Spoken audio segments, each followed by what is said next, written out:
The views expressed on this program are those of the producers and individuals appearing on this program and do not necessarily reflect the views of the Sun Prairie Media Center staff, its video service providers, or the staff and elected officials of the City of Sun Prairie.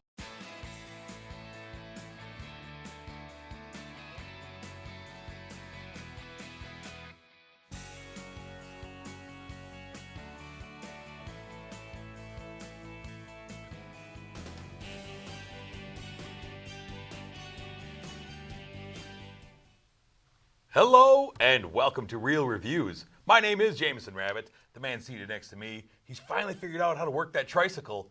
His name is Mike Roth. Edit. No? Nah, Take that out.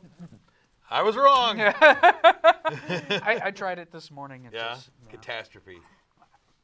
Are you supposed to keep pushing it like that? You know what? I don't know. I really don't know. I don't know. I'm going to just stick to my automobile. Okay. I take unicycles everywhere I go. By the way, my muffler's falling off. If you hear me, yeah, that's me. Mike's coming. Yeah, I'm coming. Oh, I'm not trying to be cool. I've been hearing that sound outside my house late at night, creeping by. And then it gets quiet, and then an hour later it leaves again. Conspicuous, sir. That's I know what else. you've been doing. This week we have a couple of movies to talk about, and we also are going to start our look back on the movies of 2019 with our most disappointing movies of the year list, which is always a fun time. Yeah, it's better than the worst list because everybody has the same worst list. Yeah. We have personal opinions. It hurts more. Yeah, it does. Yeah, it's more personal. But before we get into all that, let's get into our streaming spotlight. All right. This week, we go to Amazon Prime for the movie The Souvenir, written and directed by Joanna Hogg. This is a story of a young woman who can't extricate herself from a pretty toxic relationship with a guy. Yeah. Played by Honor Swinton Byrne. She plays Julie. This is Tilda Swinton's daughter. Oh, that's Thus, Tilda That's Swinton pretty cool. also in the movie. yeah, but they weren't related in the movie. Right. That's right. crazy. And she begins to fall for this mysterious man who kind of offers her deep conversations and challenges her. It's a guy named Anthony, played by Tom Burke. And then secrets begin to come to light, whether it's relationships he's had or, maybe some track marks on his arm. Yeah. Her house, things, she gets robbed. Come to find out it's by the dude she's dating who was a junkie. It actually took me a long time to just acknowledge that they were in a relationship in the first place. I really didn't feel a connection quite away. Yeah. And then the more toxic things he did, the less I thought of this as a relationship. But the relationship kept on growing. She couldn't pull herself free. And I couldn't understand it. He wasn't that likable. I agree. I'll tell you, man, I kind of struggled in a lot of moments to stay connected to this story. I don't want to use the word boring, but there were some moments where it felt a little too precious to me. I thought that there were good performances. I actually liked Honor Swinton Byrne. I thought she was really good. Yeah. I just think that the movie itself I don't know. It maybe it's just me. I couldn't connect with these characters. There was a lot of gray and a lot of that art film talk where everybody is slow and deliberate. There was a lot of meta in it too, where they're teaching you how to make film, and then you see the things that she's being taught in the film that she's making about herself. But the attitudes of the way everybody speaks is pretty much the same, and that gets a little dull. It becomes cliche of an art film. I do enjoy a lot of the little moments that shows emotion. Since it was so gray and so kind of lifeless in some parts, it accentuates parts that would have just been hidden in other movies. Like a hug or a touch becomes way more powerful than you would see in another movie that constantly blasts you with emotion. And I thought that was really interesting. But overall, the movie itself really wasn't interesting. Yeah, I mean, I like the performances. There's a lot of weird interludes getting you from kind of one section of the movie to the other that I kind of liked. I liked a lot of the art house techniques that were used in this movie. And it's weird because I like the characters. I just didn't necessarily feel the bond or understand the connections between them. And so after a while, I mean, I kind of had to force myself through 2 sittings. So it's weird because I actually, when I was done with it, when I finally finished it up, I was like, you know what? I kind of enjoyed this movie. And then, as I do, reflect on it. Usually I wait next day, I kind of reflect on the movies that we see because I've learned that scores really travel with a little bit of time. And I started reflecting on like, well, what did you enjoy? What was it? And it was less and less. Like it dissipated in my mind. Like once I pulled myself away from the movie, I was like, yeah, it's not. I'll just say, when I was done with it, I was like, no, it's like a 4-star movie. Yeah. As far as like everything I saw, and then I started to really look at it and be like, well, you didn't connect with anybody in the movie. No, the main, well, not the main character, Tom Burke's character, Anthony. I mentioned this already. I could not see that connection. There was a couple of heartwarming moments, like a hug and stuff like that was great, but he was not boyfriend material. Right. He's not much of a human material. He was well-spoken, and he was from a wealthy class, but he stole, he lied, he was not a pleasant person. Right. And it actually took me a while to figure out that he was a heroin addict, even when they were telling me he's a heroin addict. He's got track marks. I'm like, no, this can't be him. He's too boring. He's too boring.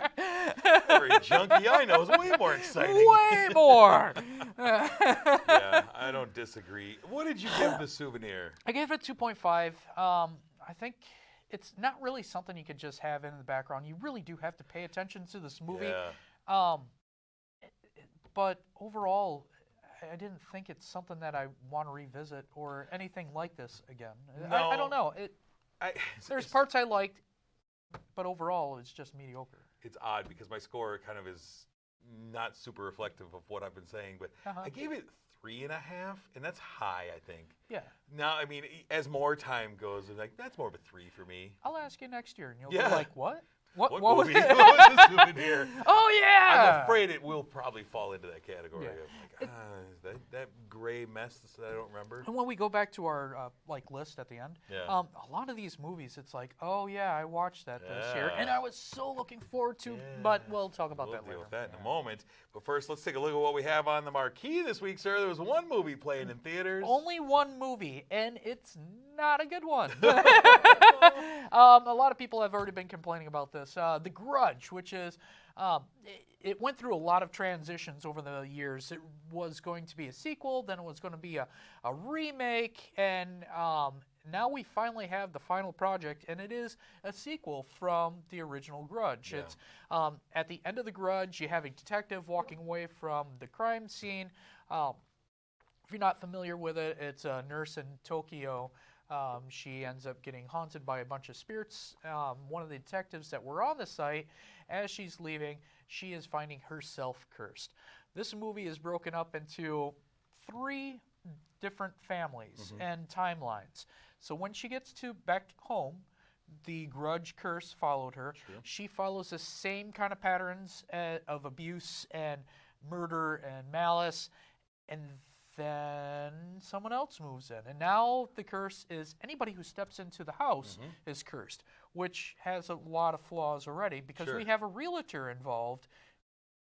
How many times are you going to show this house? But either way, we just assume he doesn't show it at all, and he becomes the only one that's cursed. Sure. And then we have a gap where we don't know who's been in the house, apparently nobody, until another character, which is played by Lynn Shay, the Faith Matheson, and it's a Matheson story of a woman who is near terminal, and her husband who's taking care of her and trying to find a way to ease her out of this life. And all these are connected by a young detective who walks into the house as well, and she is having problems being the curse and trying to solve this mystery, which really there isn't much of a mystery. It is just death and mayhem to anybody who walks into this house. I thought that idea of bouncing around and making it seem more of a story, more complex, I really liked that idea, but it failed bad. It was just a lot of jump scares, and I do appreciate some of the creepy imagery. Some of the jump scares were really terrifying, but it's kind of like a Michael Bay explosion. The first one's great, and then at the end of the movie, you're just getting tired of constantly being on the edge of your seat, wondering when the next is going to be. Right. And in the end, when you're done with it, you're finding holes, just like I did, all over the place. Yeah. Man, I'll tell you what. I know you've seen this. It's the only movie. Tell you what. I tried with this movie. Like, it's the only movie that came out this week. Yeah. You know, sometimes what we do, sometimes it almost feels like work. And it sounds stupid. Yeah. But it's true. Sometimes you go to a movie and you're not excited to go, but man, I'm going to the movie.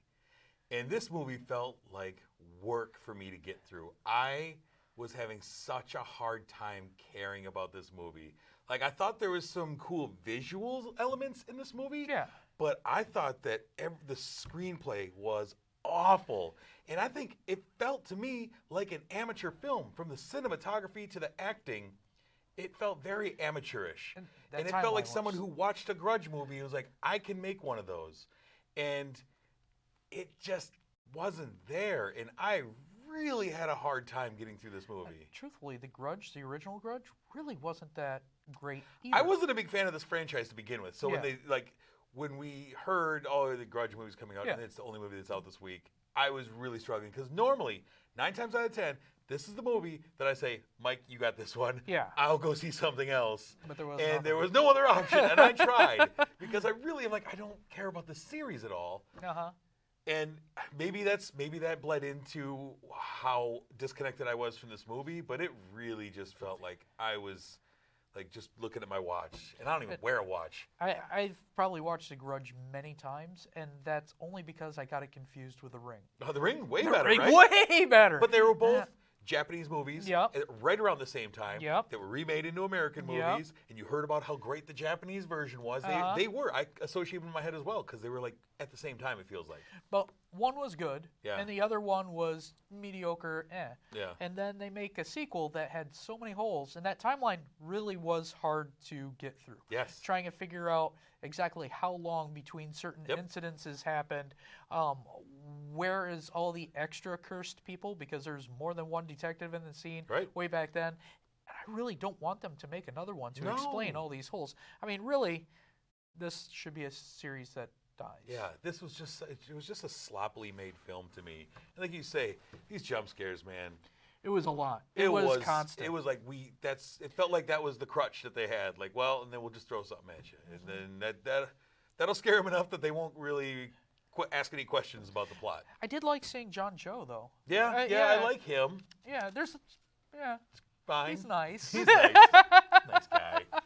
Anyways, what did you give The Grudge? I gave it a pretty high score as a 2. The more that I think about it, the less it was. I think when I gave it to 2, I was thinking of the imageries and the original jump scares. I mean, how they presented some of their horror was decent and terrifying. I agree with that. But the scores, how they set it up, and the story, and all the confusing parts, it really drags the movie down, and it's tiresome to get jump scares every 5 minutes. Yeah, and that's why I end up giving The Grudge 1 star. I don't blame you. I It really was just one of those movies like, I don't need this. I do not need more movies like this. So are you excited about the horror movie we get this week? What do we have this week? We got that one with Underwater, Kristen right? Stewart. Yeah, I'm actually excited about that. We'll talk about that later. All right, I'm sweet. actually kind of excited for that. But as promised, we saw a bunch of movies this past year, you and I. Oh, yeah. We talked about a whole slew of movies over the last year. You probably have a number. I actually don't. I forgot to look Oh, at what really? I'm at. The last I looked, it was, I think, 209 maybe, but I don't know where I ended up at. Yeah, in the with year. my house and mono, my number is way under yours. Yeah, but but still, I mean, we get to, every week, we're seeing a couple movies Yeah. at least, so a lot of movies to talk about, and, every year at the beginning of the year, we talk about our most anticipated movies of the year. We'll be doing that in a few weeks, I'm sure. Looking ahead at the year, what has us excited? And unfortunately, the flip side of that is the disappointment that comes, and like last year, I know my most anticipated movie was my most disappointing movie with Welcome to Marwin. And so that kind of plays into our list here, where maybe they're not necessarily the worst movie of the year.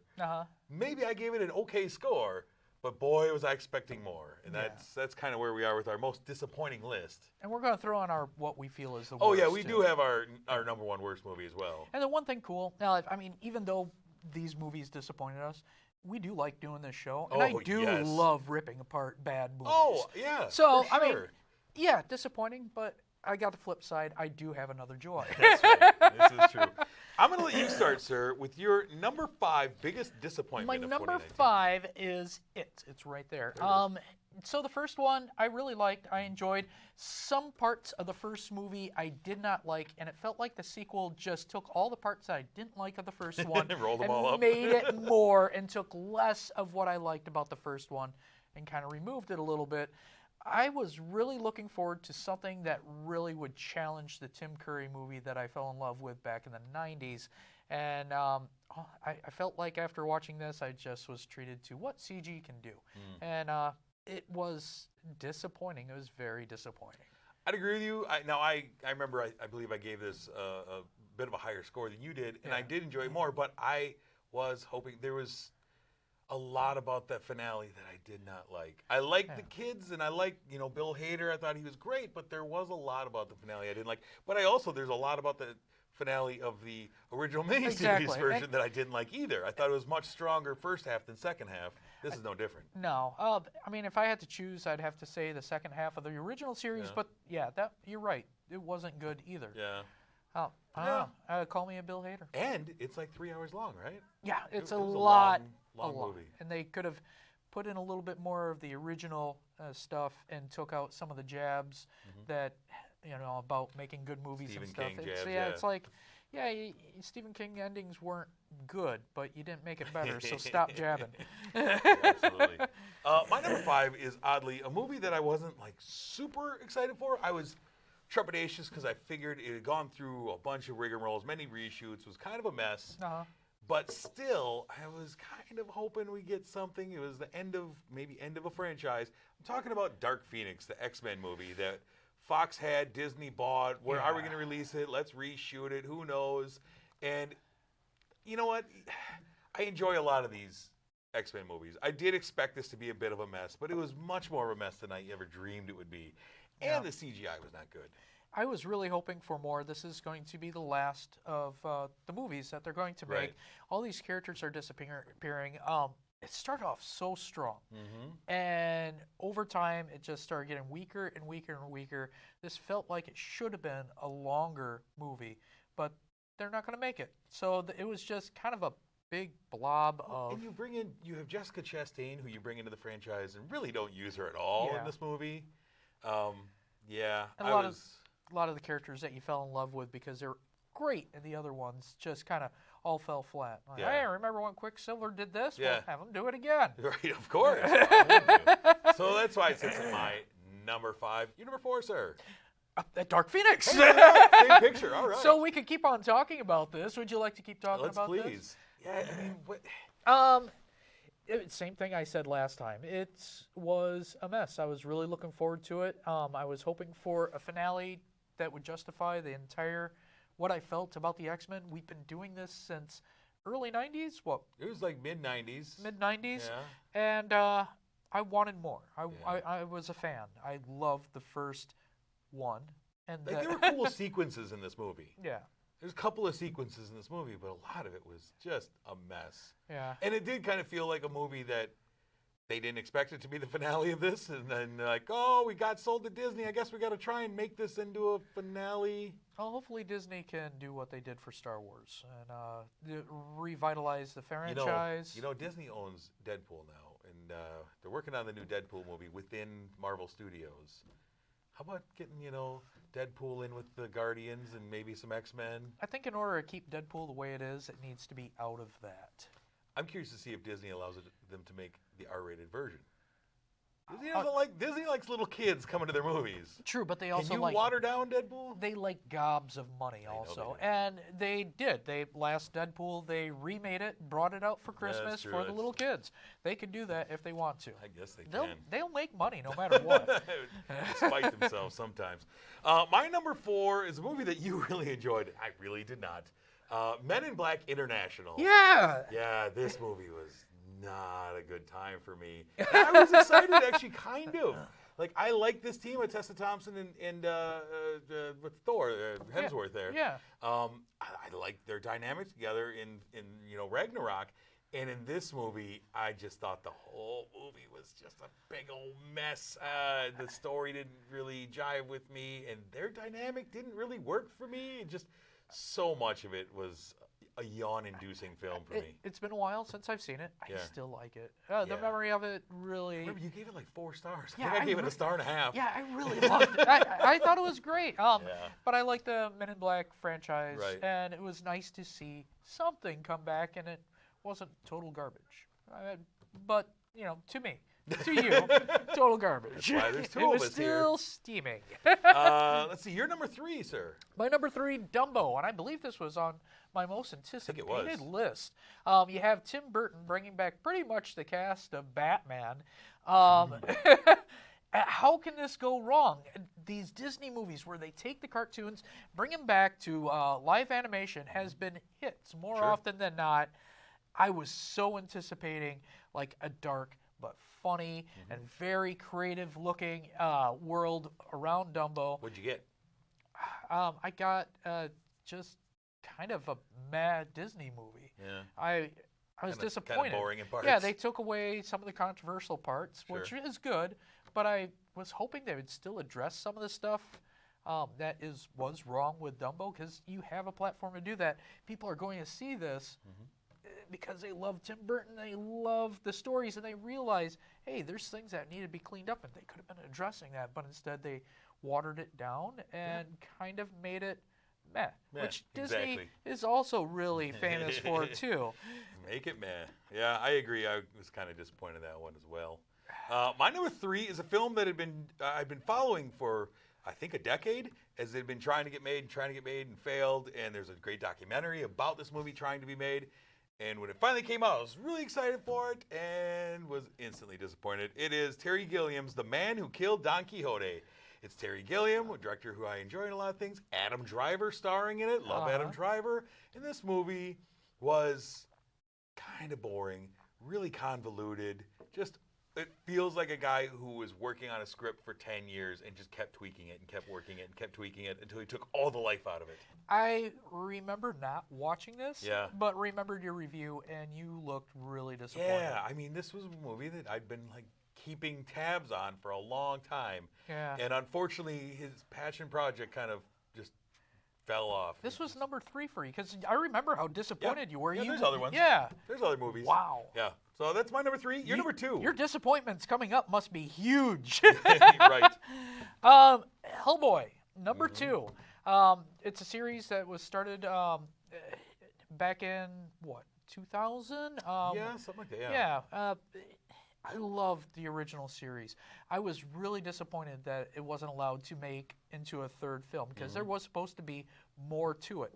I was disappointed when I heard this was going to be a reboot, but I was excited that it was going to get life again and maybe go through all 3 films that I wanted. It's a fantastic story.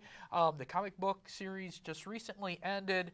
This was a good time to really make it shine, but instead it was just constant gore and a weak storyline. There was really no heart between characters, and you can't say the creative design was above normal like it was when it first came out, because all they did was rehash what was already done. What did Del Toro do? Let's do that. And therefore, I was extremely disappointed. I ended up getting a pop action figure, and not only was I disappointed, but the theaters were also disappointed. They were expecting a huge turnout. They had little pop-up figures. They had a movie night beforehand. It was just a fart in the wind. After a while, they were giving away all the stuff they couldn't give away earlier.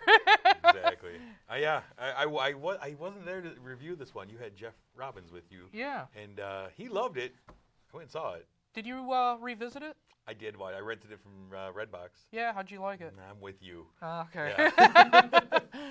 My number 2 movie is a film that I was really excited for. I had it on my list at the beginning of the year because of the director, Rupert Wyatt, the cast. You had John Goodman, some other people I really enjoy, and it's a subject matter about we're after an alien invasion, and some people are working with the aliens, and there's a resistance, and it's set in Chicago. Captive State is the movie that I'm talking about. Yeah. I was very excited about it. Actually, it was on my list 2 years ago. It was one of those movies that got carried over. We had a friend who was supposed to be in it. Mm-hmm. His scene got cut. That was hard too, watching the whole movie for him. And I liked everything about this, and the movie was just flatline. It just nothing was there that was enjoyable. It was confusing. It ended with a conclusion that was really unsatisfying. And I was just left scratching my head at the end about how it could have worked that way. I actually forgot about this movie until now. And guess what? It will be gone at the end of the Exactly. show. So anyways, that's my number 2. Your number 1 most disappointing movie, sir. I'm the only guy. Once Upon a Time in Hollywood, Ooh. Quentin Tarantino That's a Golden Globe winner. Yeah, I know. It's going to be. I love Quentin Tarantino films. I look forward to the next one. There's a few misses. Jackie Brown was one of them. This felt a lot like Jackie Brown, where I was given more attitude from their actors than an enjoyable story that I could delve into. There's interesting characters in it, but everybody felt just flat, one-sided, and I did not leave this movie feeling great. I was feeling really let down, but I was the only one. Everybody else loves this movie. You and I are far apart on this movie. We are very far apart on this movie. I might be talking about this movie in a couple weeks on a different list. Yeah, and this was just disappointing. Yeah, that's unfortunate. Yeah. My number 1 movie is a movie that I didn't really give a terrible score to. Yeah. Give it an okay score. But I was very, very excited for this because of the movies that led up to it. It felt like a culmination of everything coming together. And this movie frustrates me to no end in how it wrapped everything up. I'm talking about M. Night Shyamalan's Glass. Coming off of Unbreakable and Split, 2 movies that I absolutely love. We're bringing them together. This is something that we've been waiting for. Here we go. And it just felt like a huge letdown to me. Again, I enjoyed parts of it. Yeah. But boy, that last 20 minutes is just awful. It left a terrible taste in my mouth in how he wrapped this up. And every time I think about this movie, that's all I remember is walking out of there frustrated with it. You're right. I take off it Yeah? and I replace it with that. Yeah, it's unfortunate, but this was, Yeah, we were both excited for it. Those performances before this movie was so fantastic. Yeah, we didn't get it. We didn't get it. All right, sir, quickly, we saw all these movies. What was actually the worst movie of the year in your opinion? Cats. And they actually kind of admit it because they pulled the one that I watched and replaced it with another movie on Sunday. Yeah. This is unwatchable. Unwatchable. I don't. Go back to Mike's review of Cats a couple weeks ago. Yeah. See what he really loved about Yeah, this. I really don't like this movie. My worst movie of the year, I actually kind of dodged a lot of the worst movies. As I was looking at the list of the terrible movies you saw, I was like, ooh, I didn't see that one, and I missed that one. All the Dead Dog movies I missed. Yeah, you did. But the one that I didn't dodge was 47 Meters Down, Uncaged. I dodged that one. Was, a dumpster fire in an ocean. It was terrible. By far. The only movie I gave less than 1 star for the entire year. The only half-star movie I gave. Was that? No zeros for me this year. Did I do the show with you that time? Because I can't see you watching that. Yeah. You got a half-star out of me. Oh, wow. Yeah. That's, wow. What do you do? Let's take a look ahead, sir, real quick. What is coming soon? The weekend of January 17th, we'll have a couple of movies. The first one is Bad Boys for Life. Bad Boys 3. Martin Lawrence, Will Smith back together again after a long gap. Martin Lawrence hasn't really done anything since a Big Mama's House a long time ago. Yeah, that's probably a thing. Yeah. It's going to be a big box office movie, I think. I'm predicting. I don't know. Speaking of a movie that's being pushed at the box office hard, Robert Downey Jr. as Doolittle. Yeah, that is being super pushed. Yeah. The new trailers have the "I'm going to cry" type Oh, yeah, music they in the want background. you to cry. Are you crying? No, I have a feeling I'm going to have You won't admit it. disappointment. You won't admit it. Before we leave you, though, we want to thank our sponsors, the people who are showing all these movies to us. Marcus Theaters, The Palace here in Sun Prairie. Thank you for sponsoring this program. We always appreciate it. We love getting to see all these movies and talk about them. Whether we loved them or didn't love them, doesn't matter. We enjoy your sponsorship. Next week, sir, we have 3 movies we're going to be talking about. We've got 1917, it won a Best Picture award win at the Golden Globes this week. We also have Just Mercy, the Michael B. Jordan, Jamie Foxx drama. And we have the film that you were talking about earlier, Kristen Stewart's Underwater. If you like The Abyss, you should check out Underwater. Looked like the same movie to me. We're going to be talking all about that next week, as well as some other things, I'm sure. But until that time, I'm Jamison. I'm Mike Roth. Thanks for watching.